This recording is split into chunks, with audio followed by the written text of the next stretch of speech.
नमस्कार किसान साथियों। मैं अरविंद कुलेरी एग्रो पे आप सभी का हार्दिक स्वागत करता हूं। अभी नॉर्थ इंडिया में गेहूं की फसल मुख्य फसल है जो बोई हुई है किसानों की। तो आज अपन गेहूं की फसल के बारे में बात करेंगे कि गेहूं का उत्पादन प्रति एकड़ या प्रति हेक्टेयर अपन ज़्यादा कैसे ले सकते हैं। जनरली किसान बेसल डोज में जितनी फर्टिलाइज़र वगैरह यूज़ कर रहे हैं उतना अपना कर ही रहे हैं। डीएपी भी डाल रहे हैं, एनपीके जहाँ डीएपी नहीं था वहाँ किसानों ने एनपीके डाला है और कुछ किसानों ने डीएपी डाला है। अब ये गेहूं करीबन करीबन इस टाइम नॉर्थ इंडिया में 30 से लेके 40 दिन के आसपास की बुआई का हो चुकी है और पहला पानी गेहूं में लग चुका है, लगभग लग चुका है, बाकी लगने के लिए तैयार है। जिन किसानों ने लेट बुआई की है उनका पहला पानी लगने वाला है। पहले पानी पे किसान साथियों को ये सलाह दी जाती है कि प्रति बीघा 5 किलो यूरिया का छिड़काव करके या तो पहले या बाद में पानी दें। और यदि आप 5 किलो बीघा के हिसाब से डालते हैं तो एकड़ में 25 से 30 किलो यूरिया का ज़्यादा का उपयोग ना करें, क्योंकि जितनी ज़्यादा यूरिया आप डाल रहे हैं, यूरिया का आपको पता है कि 70% हिस्सा कभी खेत में काम नहीं आता। आप अपनी कीमत कॉस्ट बढ़ा रहे हैं, लागत बढ़ा रहे हैं। 5 किलो यूरिया भी वैसे ही काम करेगी। और जब गेहूं आपकी 45 दिन की हो जाए, जब दूसरी सिंचाई की हो, तो फर्टिगेशन जो मतलब उसमें खाद डालने के जो तरीके होते हैं, पौधा 120 से 130 दिन की फसल है तो उसमें आप बार बार खाद डालेंगे तो ज़्यादा अच्छा असर आएगा। मतलब स्प्लिट डोज जिनको बोलते हैं कि बार बार खाद का उपयोग करना। जैसे प्रोडक्टिव फार्मिंग में 2 दिन से 3 दिन से 4 दिन से वीक से 10 दिन से फर्टिलाइज़र डालते हैं, वैसे ही गेहूं की फसल में भी आप इसका उपयोग कर सकते हैं। इसके लिए आपको 45 दिन की जब गेहूं हो जाए तो आप नैनो यूरिया लीजिए। इसमें सबसे अच्छा ब्रांड जो है चांद छाप का आ रहा है, जो बाज़ार में जो साल भर से हम जहाँ देखा है लोगों को काम लेते हुए, बहुत अच्छा रिजल्ट है। नैनो यूरिया लीजिए, उसके साथ आप 52-34 एनपीके लीजिए।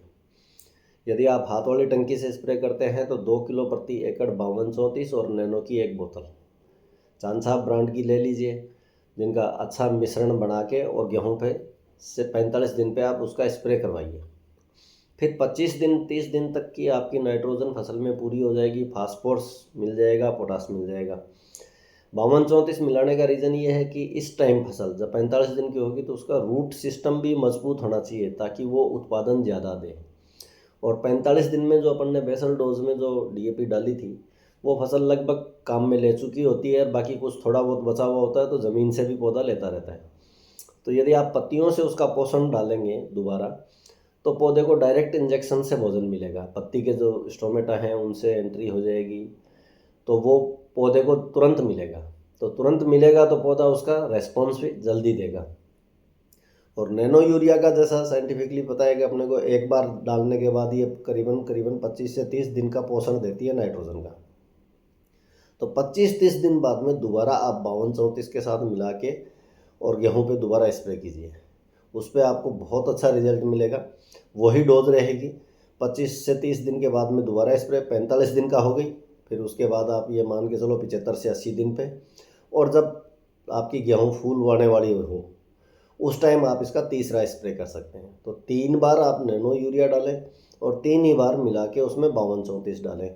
फिर देखना आपका उत्पादन गेहूं का कितना अच्छा उत्पादन आता है। गेहूं के दाने की साइज़ देखना, क्योंकि साइज़ बढ़ाने में पाटो जो पोटास है उसकी अहमियत होती है। तो आप पोटास एनपीके 52-34 जो ग्रेड है उसमें 34 पोटास है, 52% फास्फोरस है। तो फास्फोरस उसकी रूट जड़ों को मजबूत करेगा, नाइट्रोजन उसकी हरियाली को देगा और पोटास है वो उसके दाने की साइज़ बढ़ाने में हेल्प करेगा। तो आपका उत्पादन अच्छा आएगा। तीसरा क्या का आप उत्पादन यूरिया जितनी कम ज़मीन में डालेंगे उसका सबसे बड़ा एडवांटेज आपको ये मिलेगा कि धीरे धीरे आपकी ज़मीन से खरपतवार धीरे धीरे कम होने लग जाएंगे। दानेदार यूरिया आप अकेली डालते हैं क्योंकि बाज़ार में सबसे सस्ती है और सस्ते के चक्कर में आप यूरिया ज़्यादा डालते हैं तो खेत में जंगली घास वीड्स जिनको बोलते हैं वो सबसे ज़्यादा होते हैं। अब वीड्स को कम करना है तो आप 5 किलो जो फर्स्ट सिंचाई पे आपने यूरिया का उपयोग किया है बस वो बहुत है। उसके बाद आपको दानेदार यूरिया का उपयोग नहीं करना है। तो सारी चीज़ों का आप अपना ध्यान रखते हुए उत्पादन करें तो आपका गेहूं का उत्पादन प्रति एकड़ 100% बढ़ेगा, इसमें कोई दो राय नहीं है। अतः मेरा ये सुझाव है कि आप कम से कम गेहूं की फसल पे 3 स्प्रे करके जिसमें 52-34 लेते हुए चांद साहब नैनो यूरिया लीजिए, उनको मिलाइए, स्प्रे कीजिए, आपका प्रति एकड़ और उत्पादन 100% बढ़ेगा। अगले वीडियो में अपन गेहूं के से संबंधित जो बीमारियां होंगी उसके बारे में बात करेंगे। गेहूं में दूसरा पानी देना है, 45 दिन पे देना है, तो 45 दिन पे आपको स्प्रे ज़रूर करना है, क्योंकि उसका 25-25, 30-30 दिन से आप भोजन देते रहेंगे, पौधा मजबूत रहेगा। पौधे को बीमारी को ठीक करने की बजाय पौधे को इतना हेल्दी बनाओ कि पौधा खुद ही अपने आप में डेवलप हो सके। जैसे इंसान करता है, अच्छा भोजन खाता है, बैलेंस डाइट खाता है, तो वैसे ही पौधे को बैलेंस डाइट मिलेगी तो वो उत्पादन 100% अपने को अच्छा उत्पादन देगा। धन्यवाद सर।